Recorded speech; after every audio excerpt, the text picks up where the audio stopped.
Welcome to the Superpowers for Good show. I'm your host, Devin Thorpe. Today's guest, Andrew Hill, is the co-founder and CEO of BurnBright, a microlearning platform for changemakers and nonprofit leaders. He'll also share insights about his superpower, connecting with people to explain complex concepts. Andrew, thanks for joining me today. It's great to have you. That's great being here with you, Devin. We're thrilled to have you and appreciate you taking the time. I know you're busy. In fact, you've just launched and have been in the process of launching BurnBrightTV. Tell everybody about what that is. So BurnBrightTV is a subscriber-supported video platform for microlearning content that focuses on leadership and management professional development. But specifically, we're really gearing that content to people who work in nonprofits and also small and growing businesses. Our thinking is that there is a lot of content out there for people to learn great management skills. And I would say we really do focus a little bit more on soft skills, although we don't just do soft skills. But there's a lot of content out there on these things. But our read on the competitive environment is that there's a lot that focuses more on, I would say, corporate learners. So people who I think have the resources of the corporate world behind them, or maybe are coming from a background where they have a little bit more formal education in management. But in nonprofits and small businesses, you've got a lot of people who have tons of passion and commitment. They're really working to enact positive change in the world. And we want to provide them with an outstanding resource that will help them really achieve their objectives and their goals. So that's the first part of it. But the second part, which I'm just as excited about and that you're familiar with, is that BurnBrightTV is for not just us to share what we know, because really what we know is very little in the grand scheme of what there is to know, but to provide a platform for really impactful and empowering voices like yours, Devin, so that what we provide to our subscribers is a growing library of content from a variety of content partners who can use BurnBrightTV to reach new audiences and share their insights with our audience. And we want to succeed essentially with our content partners because, I think when they reach new audiences, that helps our subscribers, and we want them to benefit also from our success and have kind of a virtuous cycle. So we do share in the economics with our content partners, but more even than that is just the fact that all there is to know. I mean, nobody knows everything there is to know about these subjects, right? I mean, and not only that, but I think these are continually evolving areas because they're so social. I mean, if you think about just, let's say, on the topic like diversity, what were best practices 25 years ago in the area of diversity management? They're profoundly different today. It's constantly changing. It's not static. It depends a lot on the social context and culture of the time and the place. So we were very committed to growing BurnBrightTV with our content partners as well. It is an honor for me to be included, and I am grateful. So thank you very much for including a couple of my courses already. I hope I'll have an opportunity to produce more for you. But my course on optimism and the other one on bridging vision to action, I guess, will be on board by the time we air this interview. So thank you very, very much for including me. As you take a step back and tell us how you and your team came up with the vision for BurnBrightTV. Where did this sort of idea come from? Well, that's a great question. I think we kind of evolved to this concept from some early work we did. My partner, Matt Gerritsen, and I first got to know Matt working as a guest instructor for a nonprofit that Matt had created with some of his friends. This nonprofit was called Amaris, and Amaris focused on providing leadership training to leaders of nonprofits that were operating in the Dominican Republic and Haiti. Specifically, Matt's got some close ties to the Dominican Republic, and through his relationships there, he got the sense that while there was a ton of commitment from the staff of these nonprofits to enacting positive change, many of them felt kind of unsupported in their leadership and management training. Uh, so if you think about what like the corporate world brings to the table in this area, a lot of nonprofits, they just can't provide similar resources to their staffs. I think it's a combination of factors. It's partly time and just partly money, right? I mean, it's hard to spend donor dollars on something like that, right? Because it's not going directly to operations for the nonprofit. And so Matt wanted to create this organization that would fill that gap. And so he invited me. At that time, I was working as a professor at the United States Army War College, which is one of several senior service colleges in the United States. These are institutions that are dedicated to providing executive education for senior national security professionals, so senior military officers and other also civilians associated with national security. And I've been there for some time. Matt and I got connected through a mutual acquaintance. And so I went down to the Dominican Republic a couple of times with their programs taught. And Matt is actually just one of the nicest, kindest, and also I think sharpest people you'll ever meet. I mean, he's just so impressive, and it was an honor. Yeah, it was an honor to be a part of that program. But he wanted to do more, and he was looking for ways to scale, this resource. But ultimately, you just can't do that with in-person programs like the one we were running, right? We were pulling people away from their work for a couple of days, kind of like an executive retreat, providing them with in-person classes, which is great, but it's really just very hard to scale that. Certainly the economics are challenging with that. So that got us started on this path of trying to create something that would work for this target audience. So, what goes into that? It's content that's geared to them, that's at the right levels also, because I don't want to say level, because what we provide, we want to feel like it meets the needs of people at various stages of their careers and levels of expertise, at a price point that works for them. We thought about actually making it a nonprofit, but for reasons that really had to do most of all with the content partners, we decided that we wanted to make it a for-profit because it allowed us to create an economic arrangement where we all could have some, clear reasons for wanting to contribute, benefits. Obviously, I mean, as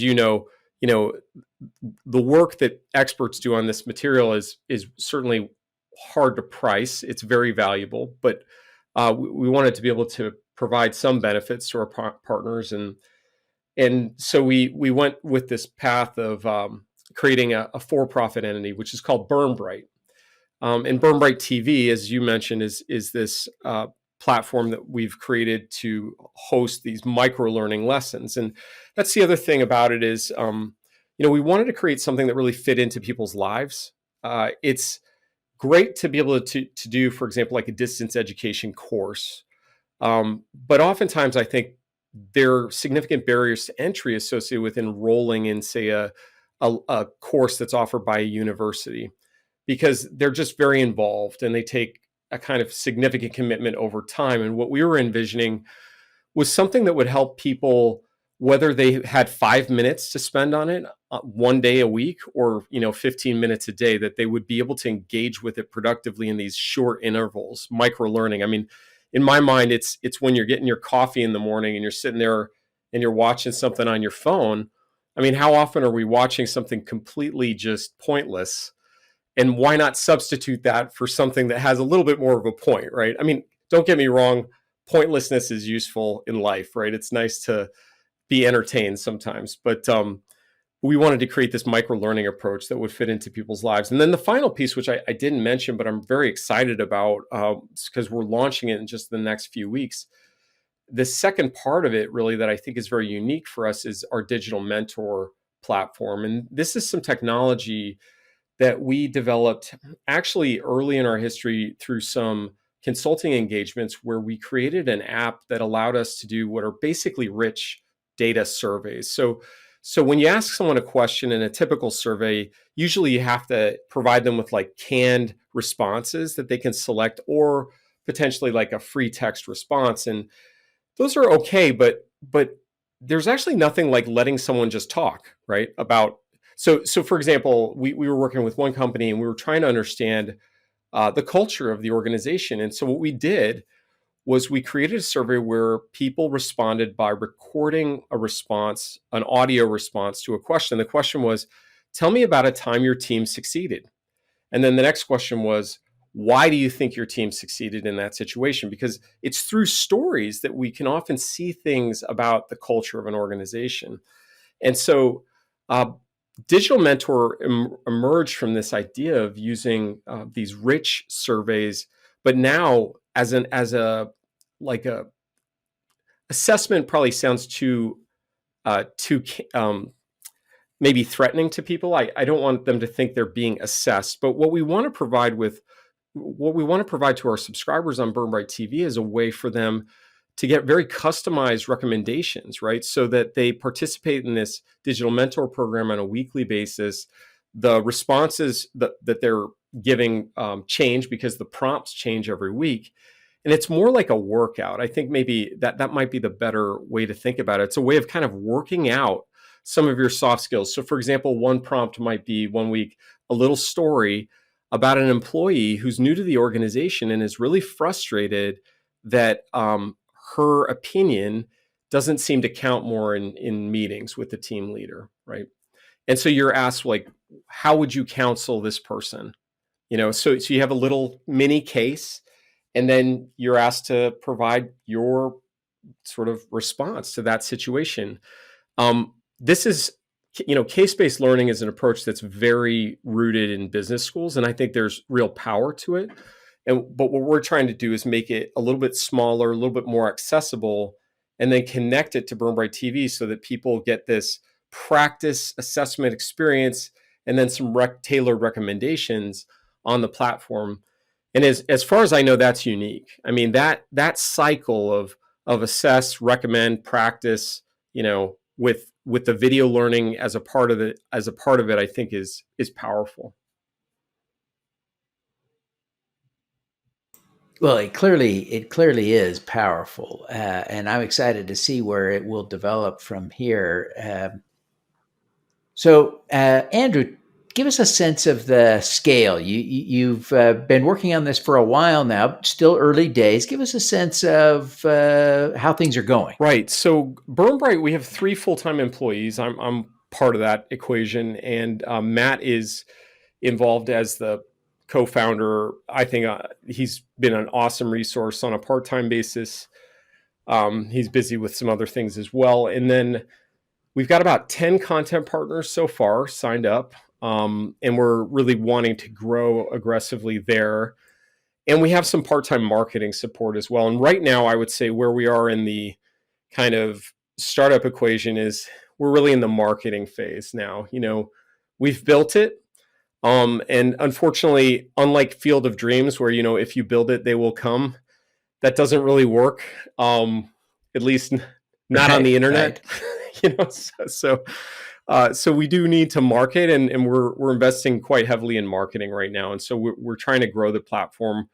We've got about, I think, 350 subscribers currently. And we really want to expand that. I mean, ideally by several orders of magnitude, right? If you ask me where I want to be, 6 months from now, I would love to be north of 5,000 subscribers. I mean, I think the nice thing about technology, right, is that you can scale rapidly without significantly increasing your cost base, which is nice,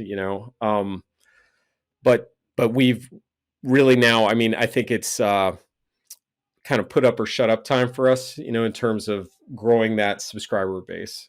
So we're excited about it. I mean, it's been about a year and a half that we've been, I think, building towards this particular model. It wasn't until last spring that we really, I think, settled on the model that we have now. Like many organizations early on, we had an idea about how we wanted to make this work, and based on the responses of our early users and partners, we've modified it significantly. So it was last spring that we really started to build our current model, and now we're trying to just grow right now. I mean, that's our focus is on just growing our user base and growing our content partner base as well. And there's some interesting things like Yeah. one of the great things I think about working with you is that you're so used to producing content this way. So and you've got some awesome experience helping others produce digital content. There are a lot of people out there who have tons of expertise, Mhm. but they don't know how to translate that expertise into content that is easily consumed. And one of the things I'm really excited about working on with you going forward is, getting more people involved, right? Lowering those barriers to entry for people, Yeah. because I think not everybody is as comfortable as you are with the medium, right? So that's, I think, an opportunity and a challenge.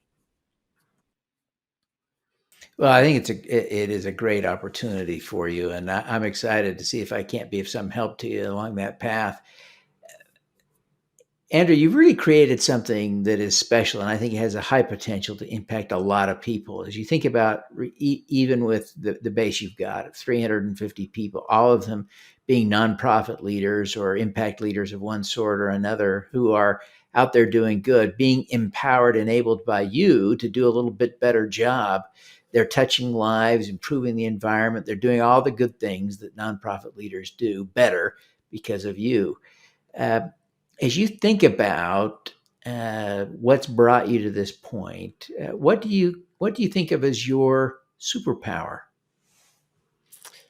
Well, that's a great question. So I hate talking about myself. That is not my superpower, is not talking about myself. I'll tell you that. But you just, in fairness, I did know that this question was coming, and so Devin did not surprise me with this with this question. But I would say that I do have some skills that are useful, and one of them is I have the ability, I think, to kind of connect things in ways that make them easier for other people to understand.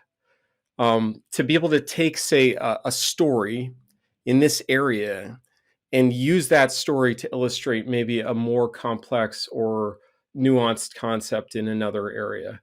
I think I'm actually a pretty good teacher. I enjoy teaching, and I produce some of the content that we have on BurnBright TV.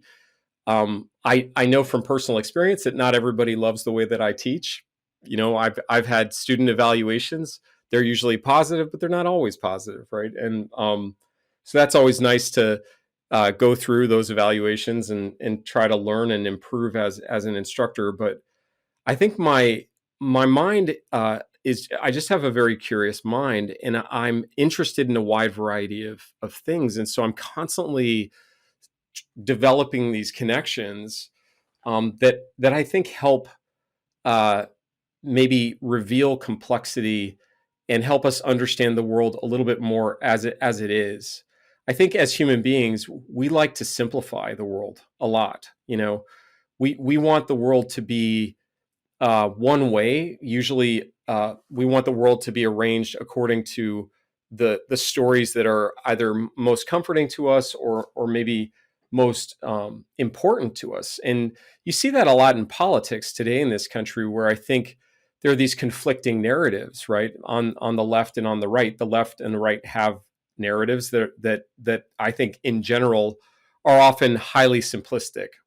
And the world is complicated, right? It's actually possible, just as an example, it's possible to love your country and want to improve your country, right? but if you pay attention to political discourse, you would think that those are actually mutually exclusive concepts, right? That to acknowledge your country's wrongs is to hate your country.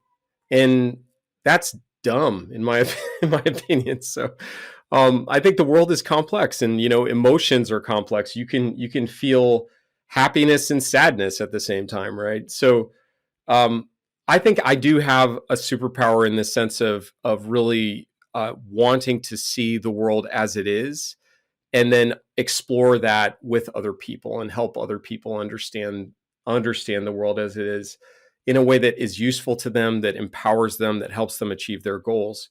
There's so much out there, especially in leadership literature, that I think puts this artificial simplicity on the world, right? I mean, there's so many business books out there that will tell you, hey, if you want to succeed, do this or do that. An example that springs to mind, just because I was talking about it recently, is Jim Collins' famous book, Good to Great, where he talks about the hedgehog concept. And, if you want to succeed, you got to be a hedgehog. You can't be a fox. You got to do one thing really well.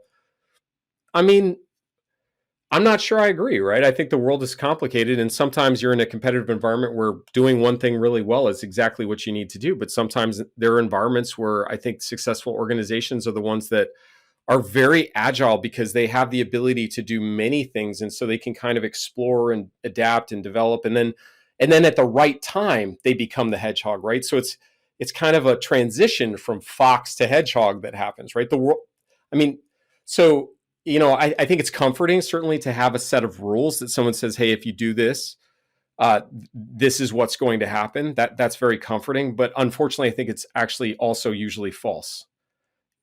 That's just not, I think, how the world Yeah, works. one of the great things that your analogies or your references to others' analogies of hedgehogs and foxes, and uh, the reality is nature provides all of those things, right? And that it's a perfect metaphor It for does. business and life, that there is room for everybody with whatever their superpowers are, including those who may say that their superpower is being a jack of all trades, master of none, right? There's a place in this world for people with that skill set. So Absolutely. Yeah. it's a great take. As you think about your skill, your strength, seeing reality for what it is and being able to help others connect to that. As you think about that, how has that helped you specifically as you've moved in the direction of Burn Bright? It seems to me there's some obvious connection there, but how do you think about that? Yeah, that's an interesting question, because sometimes I joke that this particular skill of mine can also be a huge liability, right? Because there's a famous story about Harry Truman. President Harry Truman was complaining about the advice he was getting from his economic advisors. He said to his chief of staff or something, he's like, "Can you find me a one-armed economist? Because I'm so tired of these guys saying on the one hand, on the other hand." He wanted someone to just tell him what to do, and and I am a two-armed economist kind of guy, right? Like that, because and I think one of the best things that I have is in this endeavor is Matt Garrettson, my partner. I mean, Matt Matt is a very successful entrepreneur already. Whether we succeed or fail, Matt is very accomplished, and he, I think, has really helped me understand, that sometimes you just got to make a decision based on the information that you have available to you, and you need to go in that direction and kind of commit and do your best to make that work. And it's not necessarily about optimization, right? Like, there's, given the information you have available, there may actually be several different ways to go that can work. But what matters more is what you do once you choose. Like, I think when we talk about strategy, we often emphasize the analysis and decision making part of that, where it's like, yeah, we got A, B, and C, and one of those is the best, and everything hinges on whether or not we're going to make that best choice. And I think there are some cases where that's true, certainly, but I think more often my sense is that what really matters is what you do after you've made your choice. How you execute is hugely important. And so it's been an amazing learning experience for me. And I know this doesn't exactly answer the question you asked, but I'm aware of my own limitations here. My background is not as an entrepreneur as an operator. I've been in the classic consulting role. Even when I worked for the military, it was really more as a professor and a consultant. It's beautiful to be a consultant, right? Because you get to make recommendations and not be responsible for the consequences. So who doesn't want that, right? That's fantastic. But I Yeah, will yeah. say that one of the things that I really believe very strongly is that uh, I think the world is not really perfectible. That progress is something that we talk about progress a lot in our society, and I think we have this view of human history where we often mistake technology and maybe like healthcare improvements, public health improvements, housing improvements. We mistake that for progress, right? And there is technological progress, but progress in the human realm is much more challenging. We still have poverty in the world. We still have unhappiness in the world. Human beings are funny, right? Because you can improve their physical circumstances tremendously, and yet the rates of happiness might not change. They might change, but they might not. And uh, to some extent, I think human beings are beautiful in that regard, because what it means is that we are always going to be struggling with certain kinds of social, political, cultural challenges, economic challenges. They're going to be there always, and human beings are also what Jerry Seinfeld said. People, they're the worst, right? Like we create challenges that you might not anticipate. It's hard to engineer out every contingency because people have this interesting habit of revealing vulnerabilities that you didn't even know were there. So this is my long way of saying that the work that people do in nonprofits and in small businesses, I think is really important. It's powerful. It affects people's lives. It improves people's lives. But at the same time, there is a constant struggle to do that well. I mean, I don't know that we're ever going to crack this area of leadership and management in the way that, say, we figured out how to fly, right? That you learn the Bernoulli, or I can't remember the airfoil, whichever Italian scientist was associated with that. We understand some aerodynamic principle, and we start to build aircraft and give them thrust, and all of a sudden we're flying people in giant aluminum tubes at 600 miles an hour, right? I mean, it's amazing, and it's super safe for the most part. Um, that's great. That seems like progress, but I don't know that we see the same kinds of progress in how organizations run. And so it is this constant endeavor, I think, to do it well, to improve, and the social environment, I think, creates new challenges.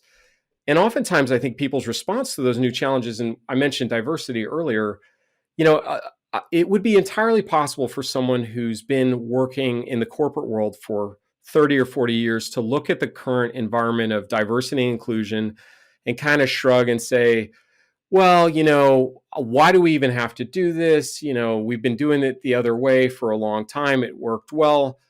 And my response is, well, I mean, society changes, expectations change, right? It's not like you weren't evil. Like what you were doing before wasn't necessarily evil. It was what you were doing for that time and those circumstances. But now we gotta act differently. And that change, I think, is exciting.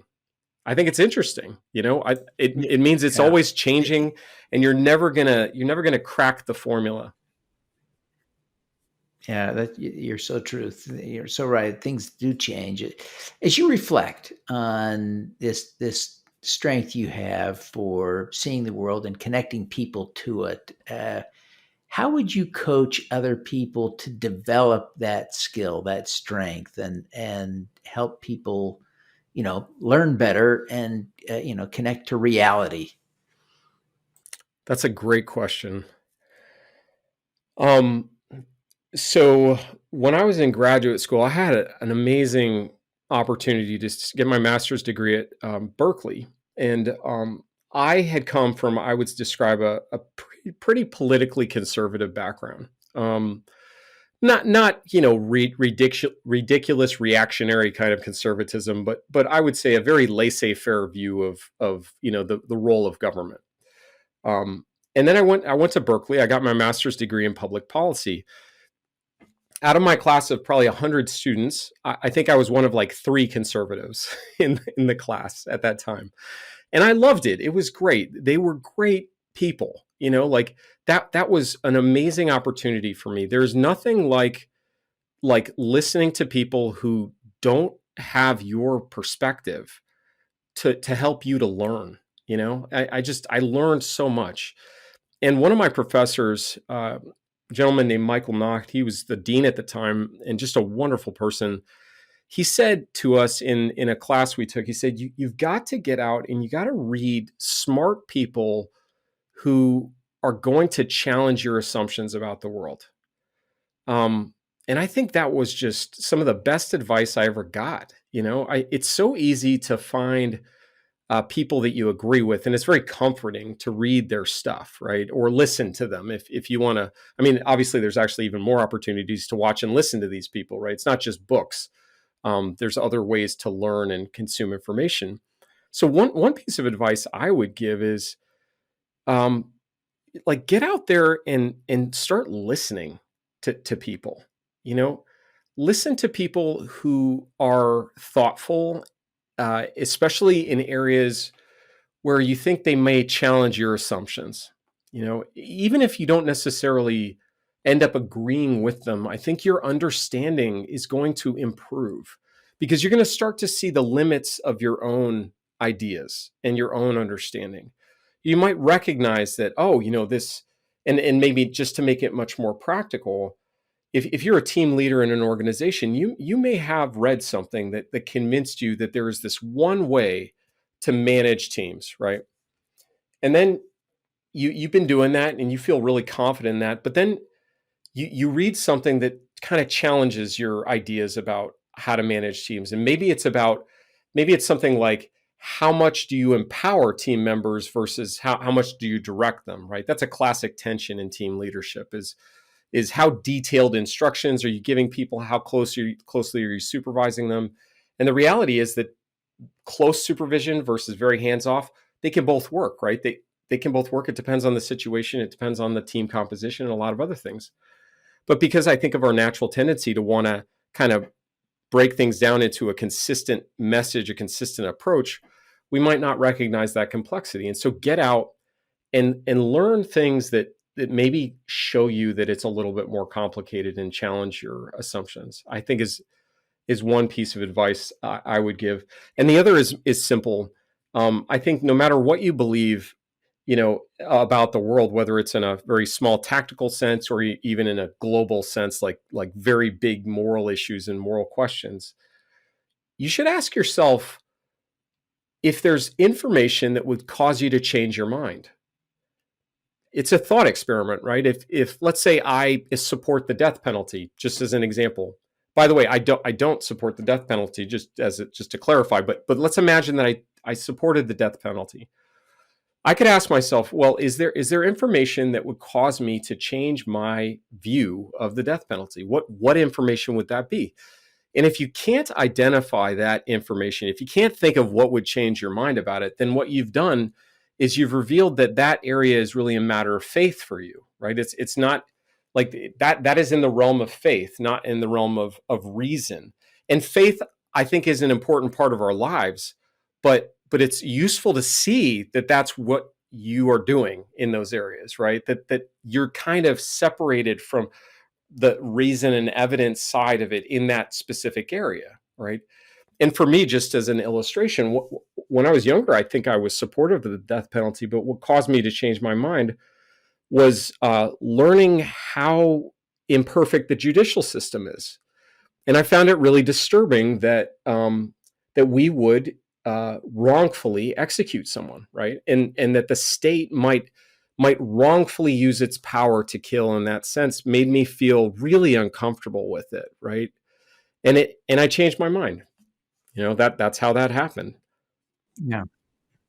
That's a great example, and I really appreciate you bringing some clarity to that point. But that's 2 great steps. Being able to listen and then to identify that reason to help you, connect better to reality and learn more. So I really appreciate you sharing that, Andrew. It's great. And I can see how that would also guide you in constructing BurnBright and making it an effective platform for other people to learn. Well, listen, I really appreciate you taking the time to be with us today. It's really great to have you. Before you go, would you just take a minute and tell everyone how they can connect with you personally, how they can learn more about BurnBright? Maybe take a minute, tell them how they sign up, where on social media they can find you, et cetera, et cetera. Just take a minute or two. Thanks, Devin. Thank you so much for the opportunity to be here. I really appreciate it. And we're so honored to have you on the platform. We're really excited about that.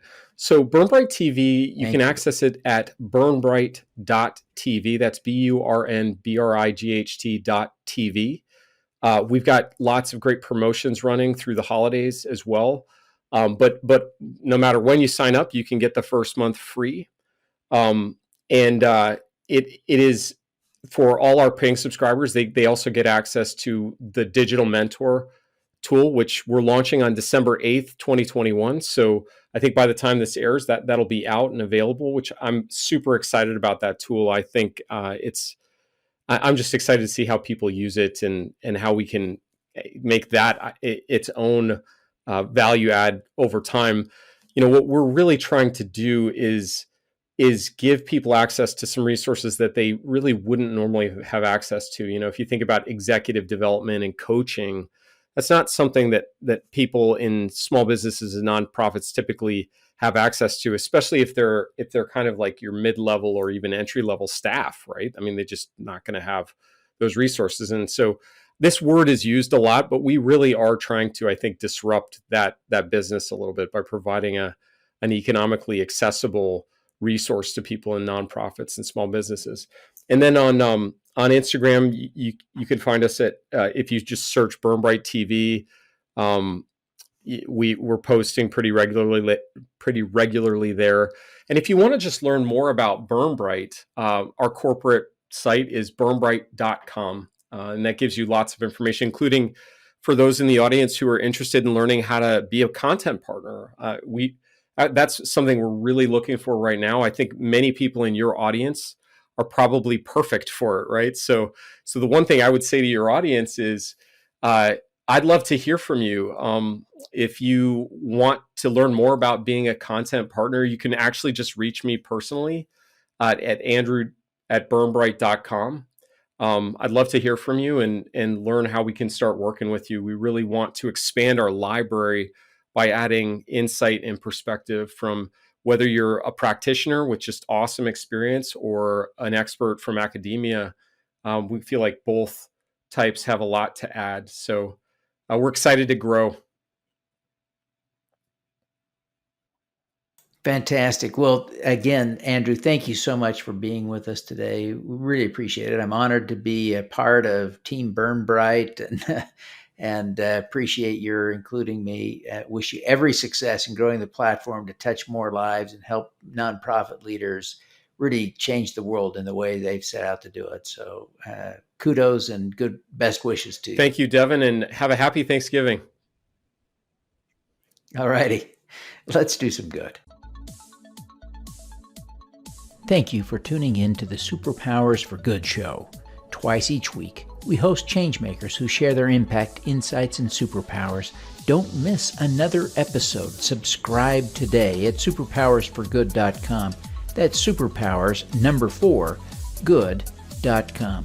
Be super empowered. Get your copy of the book, Superpowers for Good, as an ebook, audiobook, paperback, or hardcover edition via your favorite online retailer. Interested in having me speak to your company, organization, or association? Visit devinthorpe.com. Then let's talk. Now, keep using your superpowers for good. Together, we can reverse climate change, improve global health, and eradicate poverty.